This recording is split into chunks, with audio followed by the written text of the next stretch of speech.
मक्खन सिंह का प्रश्न था, सर प्रधानमंत्री ओमान की यात्रा पर है। मैंने हाँ बिल्कुल है।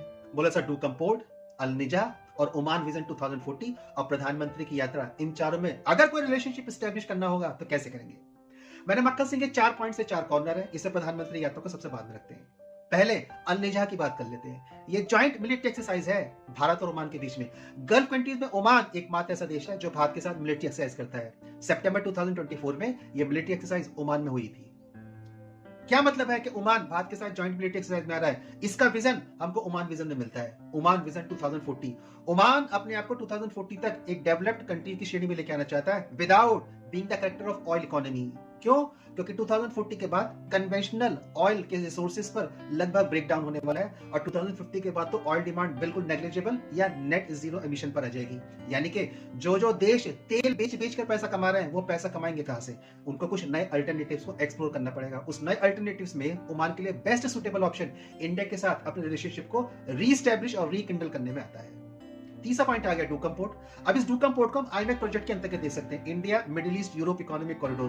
तो ओमान इस प्रोजेक्ट का मेंबरशिप कंट्री नहीं है, पार्टनरशिप कंट्री नहीं है, लेकिन ओमान जो है वो स्टेट ऑफ हार्मोज की कोस्टल कंट्री है। स्टेट ऑफ हार्मोज के थ्रू ही हमारा आईमेक प्रोजेक्ट चलेगा और जहां पर हम पहली कंट्री जो होगी वो हमारी यूएई होगी, जहां पर इंडियन शिप का ट्रांसशिपमेंट स्टार्ट हो जाएगा।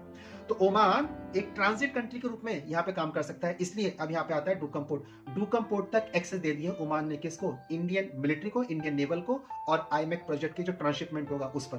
तो हम डूकम पोर्ट को यूज कर सकते हैं। तो अगर कोई कंटिजेंसी की कंडीशन बनती है, कोई इमरजेंसी कंडीशन बनती है तो हम इस पोर्ट को यूज कर सकते हैं। इसकी परमिशन ओमान ने हमको दे दी है। ओमान के अंदर 7 से 8 लाख भारतीय रहते हैं, यानी कि रेमिटेंसेस का बहुत बड़ा आदान प्रदान यहाँ पे होता है।